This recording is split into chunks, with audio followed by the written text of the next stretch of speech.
नमस्कार दोस्तों, मैं दिव्यांशी गुड़ एक बार फिर हाजिर हूँ एसबीटी न्यूज की खास खबरों के साथ। पेश है आज 14 मई 2024 मंगलवार शाम 7:15 बजे राजस्थान की बड़ी खबरें।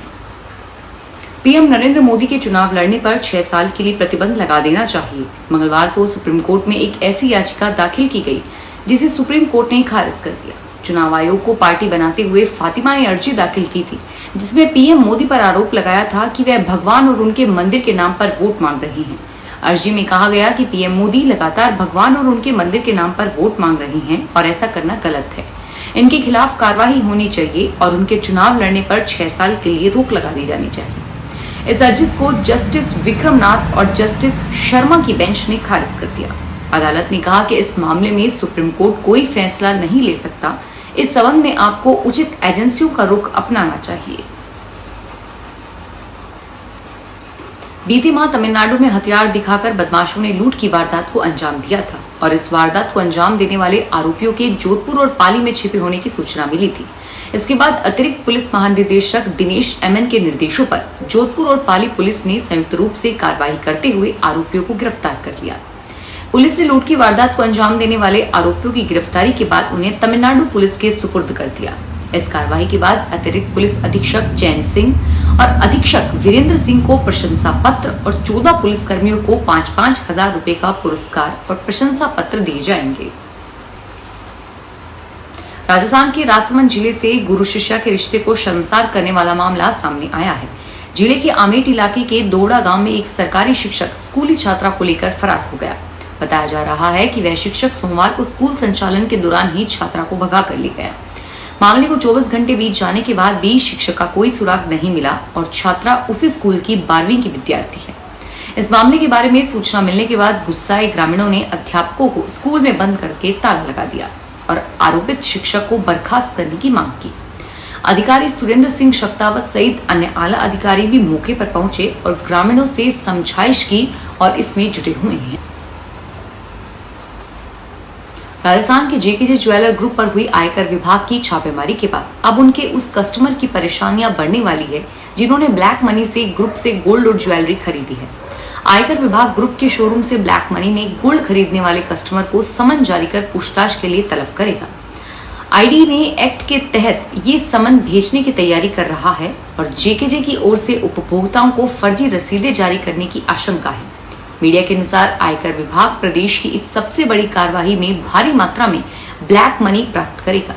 आयकर विभाग की छापेमारी में जेजेके ग्रुप की ओर से ब्लैक मनी से 676 करोड़ की ज्वेलरी और गोल्ड के सबूत सामने आए हैं।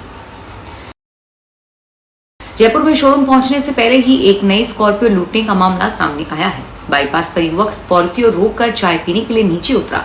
इस दौरान बदमाश ने चाबी छीनकर धक्का मारा और स्कॉर्पियो लेकर फरार हो गया।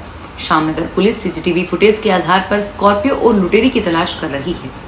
झोटवाड़ा निवासी सुनील सिंह ने अपनी यह रिपोर्ट दर्ज करवाई है।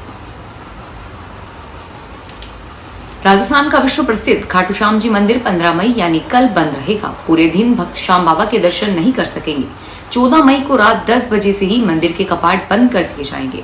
राजस्थान के इस मंदिर में लाखों श्रद्धालु दर्शन करने आते हैं और इन्हें श्याम बाबा को हारे का सहारा भी कहा जाता है। लोग दूर दराज से अपनी मनोकामना लेकर इस मंदिर में आते हैं।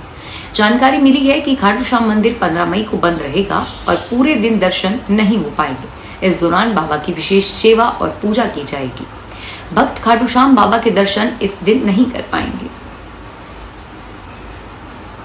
बीकानेर के सरकारी ऑफिस में इन दिनों निरीक्षण का काम चल रहा है। संभागीय आयुक्त वंदना सिंघवी ने एक दिन पहले नगर निगम कार्यालय का निरीक्षण किया तो मंगलवार को अतिरिक्त जिला कलेक्टर उमेश सिंह रत्नू ने ज्वाइंट देकर कमिश्नर कार्यालय का निरीक्षण किया। निरीक्षण के दौरान कार्यालय के 2 कार्मिक बिना सूचना अनुपस्थित पाए गए, इसलिए दोनों के विरुद्ध नोटिस जारी करने के निर्देश दिए गए हैं। सीबीएसई ने कक्षा 10वीं में 12वीं के परिणाम जारी करने के बाद पुनर्मूल्यांकन की प्रक्रिया के लिए नोटिफिकेशन जारी कर दिया है। जारी नोटिफिकेशन के अनुसार 3 स्टेप में प्रक्रिया होगी, जिसमें पहले व दूसरे स्टेप में आवेदन के बाद ही पुनर्मूल्यांकन हो सकेगा। यह प्रक्रिया सीबीएसई की वेबसाइट पर ऑनलाइन होगी। रिजल्ट जारी होने के बाद बड़ी संख्या में स्टूडेंट्स अपने परिणामों से संतुष्ट नहीं हैं। इन स्टूडेंट्स को सीबीएसई ने पुनर्मूल्यांकन का अवसर दिया है। राजस्थान की कोचिंग सिटी कहे जाने वाले कोटा से लापता हुए कोचिंग छात्र को पुलिस ने उत्तर प्रदेश के कुशीनगर में बरामद कर लिया। बिहार के मुंगेर जिले के तारापुर इलाके के मोहनगंज गांव में निवासी कोचिंग छात्र अमन कुमार सिंह रविवार को लापता हो गया। वह यहां अपने छोटे भाई रौनक सिंह के साथ कोटा के कुन्हाड़ी थाना इलाके में एक मकान में पीजी के रूप में रहता था और गत 5 मई को परीक्षा देने गया था, लेकिन रविवार को देर रात वह एक पत्र में यह संदेश छोड़कर लापता हो गया कि उसे कोटा बैराज के आसपास तलाश कर लेना। झालावाड़ जिले में सरकार की हर घर नल से जल देने की योजना में करोड़ों रुपए खर्च करने के बाद भी ग्रामीण क्षेत्रों में जल संकट की स्थिति बनी हुई है। गांव-गांव नल जल योजना के तहत पानी टंकी बनाकर पाइपलाइन नल के माध्यम से पानी पहुंचाने की योजना का फायदा ग्रामीणों को सही नहीं मिल रहा। जिले के ग्राम पंचायत पीपलदा में इस भीषण गर्मी में पानी के संकट से ग्रामीण जूझ रहे हैं। उनका कहना है कि हमने कई बार विधायक और अधिकारियों को अवगत कराया है, फिर भी इसी ओर से ध्यान नहीं दिया गया है और गांव में 700 घरों की आबादी है। झालावाड़ जिले को पहले संतरा उत्पादन में छोटा नागपुर कहा जाता था, लेकिन संतरे में काली मछली जैसे रोग की रोकथाम नहीं होने से संतरे की पैदावार पूरी तरह से बंद हो गई है और फिर किसानों ने लहसुन प्याज की उत्पादन क्षमता और अधिक बढ़ाई, लेकिन मंडी की व्यवस्था नहीं होने से किसान अन्य राज्यों जैसे एमपी, नीमच, पिपलिया, जाबरा और इंदौर में लहसुन बेचने को मजबूर हैं। भारतीय किसान संघ के जिला प्रमुख महेश मेहर ने कहा कि झालावाड़ जिले में प्याज और लहसुन की मंडी खोली जाए, जिससे किसान अपना माल स्थानीय स्तर और आसानी से बेच सके और आवश्यक खर्चों से बच सके। कांग्रेस ने मंगलवार को सुश्री सुप्रिया भारद्वाज को पार्टी का नया राष्ट्रीय मीडिया समन्वयक नियुक्त किया है। कांग्रेस के मीडिया और प्रचार विभाग प्रमुख पवन खेड़ा ने आज यह जानकारी दी।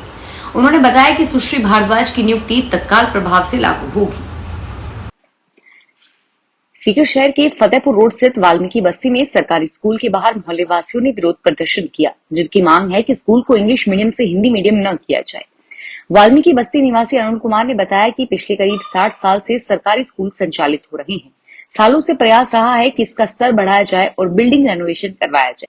पिछले सरकार ने इस स्कूल को इंग्लिश मीडियम कर दिया, लेकिन अब वर्तमान सरकार इसे वापस हिंदी मीडियम करना चाहती है और यदि ऐसा हुआ तो वाल्मीकि समाज के लोग सफाई व्यवस्था का काम ठप कर देंगे।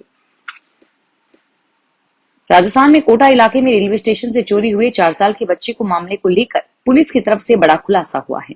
खुलासा करते हुए रेलवे अनिल पानीवाल ने बताया कि 4 साल के बच्चे की चोरी होना काफी गंभीर बात थी और इस गंभीरता को देखते हुए हमने विशेष टीमों का गठन किया था।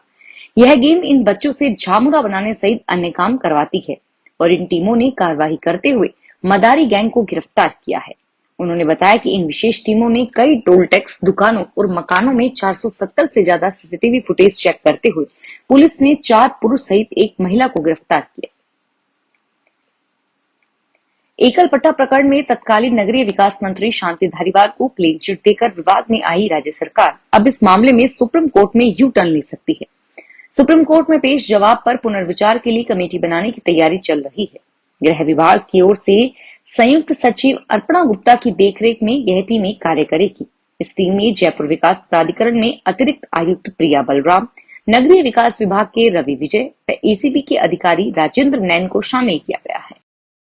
फिलहाल इस बुलेटिन में इतना ही और फिर हाजिर होंगे तमाम बड़ी खबरों के साथ।